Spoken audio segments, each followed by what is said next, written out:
We are Biologix Technologies, a leading African producer of recombinant proteins.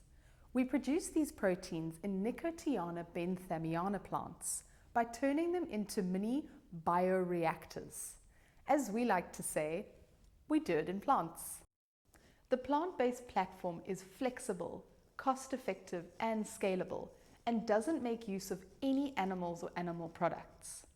Our current portfolio is comprised of antigens and antibodies to support ongoing SARS-CoV-2 research, as well as test kit development and manufacture.